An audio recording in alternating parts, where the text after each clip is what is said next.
Hello বন্ধুরা, এই মুহূর্তে দাঁড়িয়ে আছি চন্দননগরের রানীঘাটে। আজকে মায়ের বিসর্জন।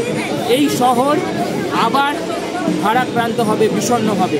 তার আগে মাকে বিদায় দেওয়ার বেশ কিছু মুহূর্ত রইল তোমাদের জন্য। সারা রাত রাতে শোভাযাত্রা দেখলাম, তোমাদের সাথে শেয়ার করলাম। আজ একটু মনটা ভারাক্রান্ত, কারণ মা চলে যাওয়ার পালা। মা আবার ফিরে যাবে, তো সেই মুহূর্তগুলোই তোমাদের সামনে তুলে ধরতে চলেছি। পুরো ভিডিওটা স্কিপ না করে দেখো, প্রত্যেকটা মুহূর্ত হয়তো তোমাদেরকে ছুঁয়ে। গোটা রাত আমরা দুজনও জেগেছি, আলোক শোভাযাত্রা তুলেছি। এই শহরের রাজপথ দিয়ে হাজারে হাজারে মানুষকে হেঁটে যেতে দেখেছি। শুধুমাত্র গত রাত বলবো না, মানে প্রায় বিগত দু সপ্তাহ আমরা প্রত্যেকটা দিন এই শহরে ছিলাম। প্রত্যেক বছর এই পুজোটার সাথে খুব অন্তরের একটা যোগ অনুভব করি, তাই জন্য ছুটে আসি বারবার। ব্লগিং তো এই দুদিনের বিষয়, মানে ছোট বয়স থেকেই এই টানটা অনুভব করি এই পুজোটা, এই পুজোটার সাথে। যাই হোক, তো স্ট্যান্ড রোড থেকে আমি সৌভিক অ্যান্ড উই আর। প্রশাসনিক তৎপরতা যদি বলি, তার সাথে তোমাদের বলি যে এইখানে কিন্তু জায়েন্ট স্ক্রিনেরও ব্যবস্থা রাখা রয়েছে। আজকে সারা দিন বিসর্জন চলবে, অনেক রাত গড়িয়ে যাবে বিসর্জন শেষ হতে হতে। তাই মানুষের সুবিধার্থে কিন্তু এরকম বেশ কিছু জায়েন্ট স্ক্রিন লাগানো রয়েছে পুরো স্ট্যান্ড জুড়ে। এই মুহূর্তে কিন্তু দাঁড়িয়ে রয়েছি রানীঘাটে। আস্তে আস্তে দেখতেই পাচ্ছ যে প্রত্যেকটা প্রতিমার লাইন দিয়ে ক্রমিক সংখ্যা বরাবর কিন্তু তারা একে একে পরপর এই গঙ্গার ঘাটে আসছে এবং ধীরে ধীরে তাদের এই মাতৃ প্রতিমা এগিয়ে চলেছে গঙ্গার দিকে নিরঞ্জনের পথে। আর এই মুহূর্তগুলোই হয়তো আমাদের কাছে সব থেকে বেশি আবেগপ্রবণ, কারণ পুজো আসছে ব্যাপারটাই আমাদের কাছে কিন্তু বেশি আনন্দের। পুজো এলেই তো শেষ সব কিছু, আর সেই মুহূর্তগুলোই হয়তো আজকের এই সময়গুলোতে বারবার মনে পড়িয়ে দেয়। আর এই যে তোমরা যে লাল শাড়ি পরা যে মাতৃ প্রতিমা দেখতে পাচ্ছ, এই মাতৃ প্রতিমা কিন্তু নোনাটোলার। তো সেই মাতৃ প্রতিমা কিন্তু এখন ভাসানের জন্য প্রস্তুত হচ্ছে।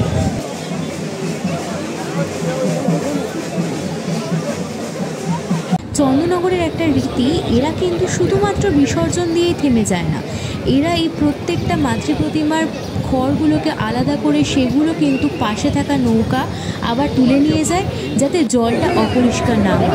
এবং এখানে যে কাঠামো থাকে সেই কাঠামো কিন্তু তারা আবার পুনরায় নিয়ে চলে। যেরকম তোমরা দেখলে বিগত ভিডিওগুলোতে একের পর এক কিন্তু প্রতিমা আসছে এখানে রানীঘাটে, আর বিসর্জনের দিকে এগিয়ে চলেছে। হ্যাঁ, এখানে প্রশাসনের একটা কড়া নজরদারি রয়েছে। সমস্ত ক্লাবের যারা কর্মকর্তা তারা তো আসতে পারছে না, বেশ কিছু জনকে নিয়েই কিন্তু এইখান থেকে কিন্তু প্রতিমাগুলো এরকম সামনের দিকে এগিয়ে যাচ্ছে।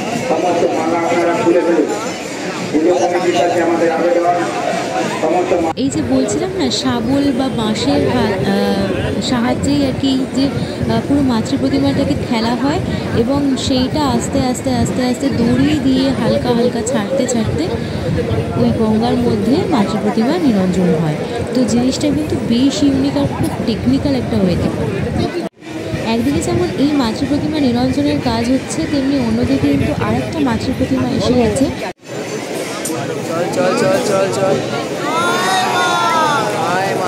এই মুহূর্তে হালদাপাড়া ষষ্ঠীতলার প্রতিমা কিন্তু এগিয়ে চলেছে 50তম বর্ষে।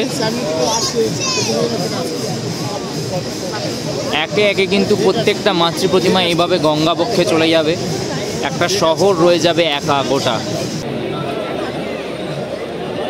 জয় মা। এবার কিন্তু ডুপ্লেক্স পট্টির যে মাতৃ প্রতিমাটা রয়েছে সেটা কিন্তু ধীরে ধীরে এগিয়ে আসছে। মায়ের মুখটা কিন্তু বেশ মিষ্টি ছিল। এত সুন্দর সুন্দর প্রতিমা, এত সুন্দর সাজ, বিসর্জন দেওয়ার সময় সত্যি একটা আলাদা রকমের মন খারাপ তো কাজ করে। একটু আগে তোমরা দেখলে নোনাটোলা ঠাকুরটা বিসর্জন দিল। এই মুহূর্তে কিন্তু নোনাটোলা নিজেদের যে কাঠামোটা সেটাকে নিয়ে যাচ্ছে একদম পরিষ্কার করে। হ্যাঁ, মানে এটাই চন্দননগরের একটা বিশেষত্ব।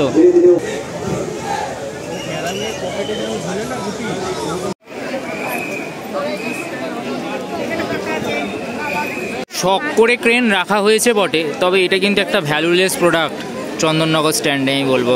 এখন 12:30 বাজে, আজকে 2রা নভেম্বর। আর এই যে একে একে কিন্তু প্রতিমাগুলো স্ট্যান্ড রোড ধরে এগোচ্ছে। ওই পেছনে আমি দেখতে পাচ্ছি রথের সড়কেরও প্রতিমাটা রয়েছে। কালকে ওরা সারা রাত শোভাযাত্রা করে এবার এসছে এই যে রানীঘাটের দিকে এগোচ্ছে। এই সামনেই রানীঘাট স্ট্যান্ড চত্বরে কিন্তু আজকেও মানুষের ছয় লাভ। হ্যাঁ, মানে একটা শহর তার নিজের মানে আনন্দের শেষ মুহূর্তটাকেও চেটে পুটে উপভোগ করতে চায়। সারা চন্দননগর বলতে পারি যে নেমে এসছে কিন্তু এই স্ট্যান্ড রোডে। দেখো যেরকমভাবে কিন্তু এই যে নাড়ুয়া সার্বজনীন যে পুজোটি রয়েছে সেই পুজোটি চলে এসছে, ওদের কিন্তু 73তম বর্ষ, আর আগামী 2 বছর বাদে 75। নগরবাসীর কাছে কিন্তু তাদের জুবলি পুজো খুব দামি, আর এই পুজোটি এমন আগত 2 বছরের মধ্যে জুবলি হতে চলেছে।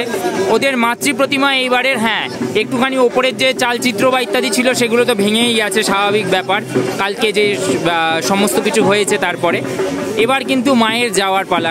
মা কিন্তু তার হাসি মুখ নিয়েই শহর ছাড়ছেন, কারণ তিনিও জানেন তিনি আবার ফিরে আসবেন এই শহরের বুকে।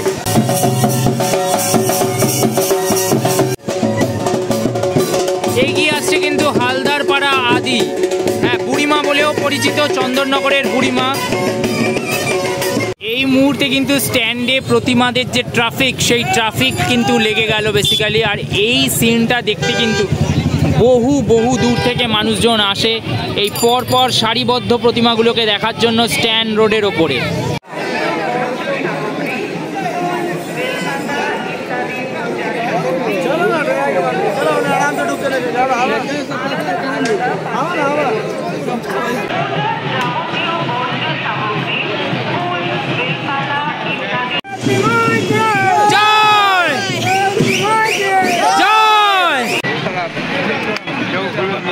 স্ট্যান্ড ঘাটে কিন্তু পরপর প্রতিমাগুলো এইভাবে সারিবদ্ধভাবে দাঁড়াচ্ছে, এবং সেই প্রতিমাগুলো কিন্তু একে একে গঙ্গাবক্ষের দিকে এইভাবে এনে দাঁড় করানো হচ্ছে 3টে রোতে, এবং প্রত্যেকটা রোতে একটি করে প্রতিমা রয়েছে, এবং তারপর কিন্তু প্রতিমাগুলো গঙ্গাবক্ষে এইভাবে সামনে বাঁশের যে ধাঁচা রয়েছে সেরকম ধাঁচা নির্মাণ করে কিন্তু বিসর্জন করা হয়।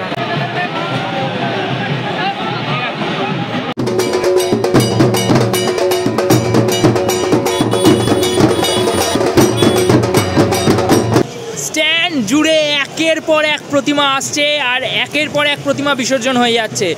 যতগুলো প্রতিমা বিসর্জন হয়ে যাচ্ছে মনে হচ্ছে যেন নিজেদের মনের একটা অংশ করে ভেঙে যাচ্ছে, তাই না? একদম। কালকে মানে বিগত 1 মাস ধরে এটার সাথে জড়িত থেকে তারপর সেই জিনিসটাকে আবার ছেড়ে দেওয়া, মানে আমরাই পারছি না, তো যারা যুক্ত কমিটিতে তারা কিভাবে পারবে। যাই হোক, এটা আমাদের মনের একটা ইমোশন ছিল।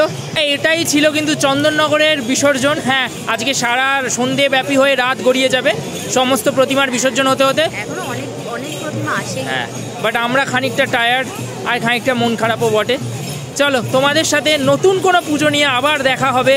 জগদ্ধাত্রী পুজোর চন্দননগর পর্ব এখানেই শেষ করলাম, কারণ রিসরা আছে। ইয়েস, অ্যান্ড অবশ্যই আসছে বছর আবার হবে।